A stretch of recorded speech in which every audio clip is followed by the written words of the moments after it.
What's going on, guys, and welcome back to the channel. My name is Jason, for those of you who don't know. Now, if you haven't already, be sure to subscribe to the channel if you're looking for videos on investing, personal finance, and money. Now, there's about 80 to 85% of you guys who watch the videos but aren't subscribed. It's free, so why not just subscribe and support the channel if you like what you see? And that being said, in today's video, I'll be talking about how to choose a credit card and things you should consider when picking a card for yourself. And if you've never had a credit card, don't worry. I'm going to be going over some key points in order for you to choose the right card for you. Now, I'm sure if you're thinking of getting a credit card or it's your first time getting a credit card, you're most likely going to keep it for a very long time. And if you already have a bank of your choice that you already deal with, most likely you're going to choose one of their credit cards. Now, this is my personal opinion on what you should look for when choosing a credit card for yourself. So let's get right into the video. So the first thing you should think of is what you'll actually be using the card for. And I'm sure you've looked around and there's tons of options to choose from.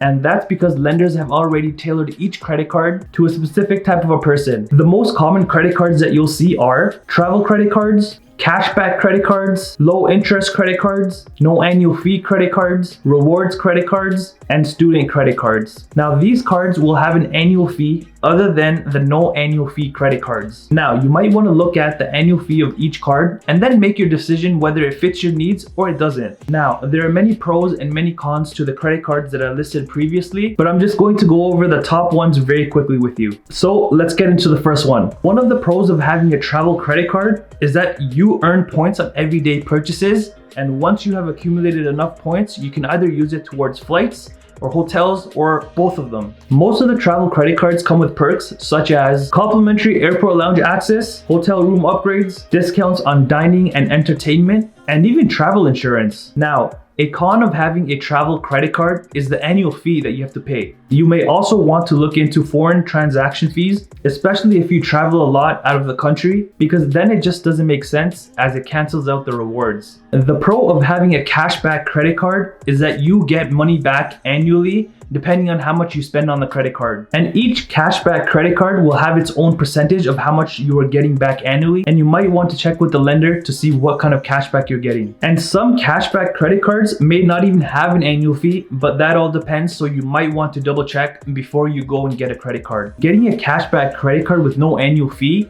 might actually work out better, because if it does have an annual fee, then whatever you're getting annually, it just doesn't make sense, as the annual fee will eat up whatever you get annually. The con of having a cashback credit card is that you may have a higher APR, but you'll see some cashback credit cards will have a 0% interest, and that's only for a certain time, and also you may have to pay back your balance before that time frame. Also, to keep in mind, some cards may limit how much you can actually get back annually, so again, you might want to double check with the lender. Moving on to the pro of having a low interest rate credit card. With this, you'll actually save a ton of money, especially if you're someone who carries over balances month to month, then you actually may want to consider this card. Also, low interest rate credit cards tend to have no annual fees or a very small annual fee. So you get the best of both worlds, low interest and little to none annual fee. Now, the con of having a low interest rate credit card is that you don't get any rewards. And if you're someone like me who likes to use their points for travel,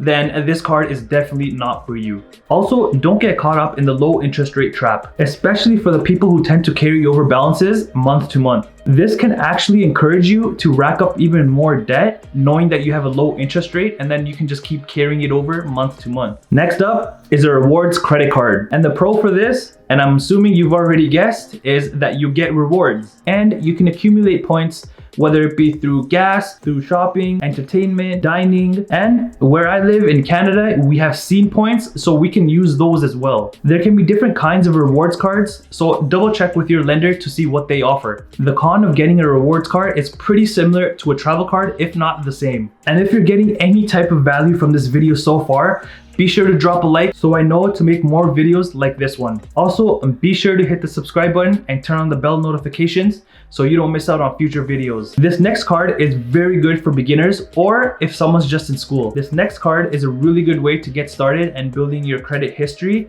and also if you're in school. And that's a credit card for students. And the pro for this, like I mentioned in my previous point, this lets you start building your credit history with a good foundation. Because after you're done school, you might actually want to buy a car, rent a place, or even buy your own place. This way, by the time you're done school and ready to do all of that stuff, you'll have a pretty decent credit history already built up. And also, getting a student credit card can actually be beneficial for you, as it'll allow you to build up that discipline before you go out and upgrade to other cards. The con of this is that it's very easy to overspend, as you have access to money instantly. And a great way to discipline yourself is to keep track of everything that you spend your money on. That way, you don't build up all this debt and jeopardize your credit history. The second thing you should do is look at your spending habits. This is key because once you figure out how much money you spend and if you're able to pay that off at the end of the month, then you can go ahead and narrow down which credit card is right for you. Because there's no point of getting a credit card when you can't even take advantage of the full perks that it offers. And if the card you choose to go with has an annual fee,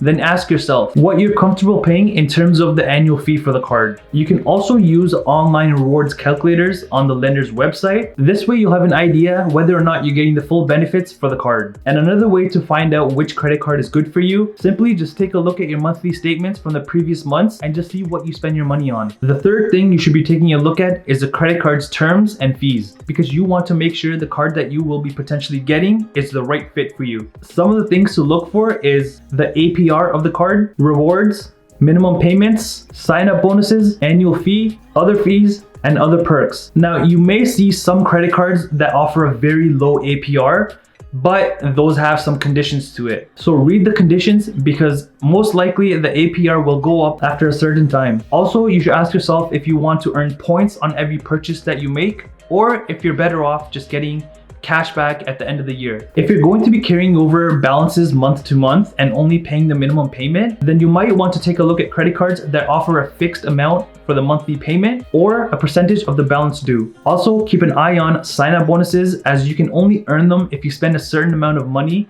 in a certain time frame. And of course, only spend money that you can fully pay off at the end of the month, because if you end up carrying over the balance to the next month, then that just defeats the whole purpose. Looking at the annual fee is another thing to keep in mind, because sometimes it can vary from $0 up to a couple $100s. Also, take a look at what other fees there are with the credit card, such as foreign transaction fees, late fees, balance transfer fees, or cash advance fees, because the last thing you want is getting your monthly statement and being surprised. Lastly, ask about other perks that your credit card might have, such as advanced access to concerts, even tickets, roadside assistance, rental car insurance, travel insurance, or any other perk that the card might have. The fourth thing you should be looking at is your credit. And this matters because if your credit is not good, then you may not even get the credit card that you're looking to get. On the flip side, if your credit is really good, then pretty much you can get any card that you want. Now, there are many ways you can check your credit. Companies like Equifax, TransUnion, Experian can provide you with your credit score. And I also made a video on credit scores, so I'll link that somewhere up above. Just to keep it short, be sure to check your credit score and see where you can improve. Okay, last but not least, the fifth thing you should be looking at is your credit limit. Because simply, you just shouldn't be getting a credit card and trying to get the highest credit limit that you can possibly get. Instead, use what you need and work with that. Because if you end up getting a credit card with a very high limit,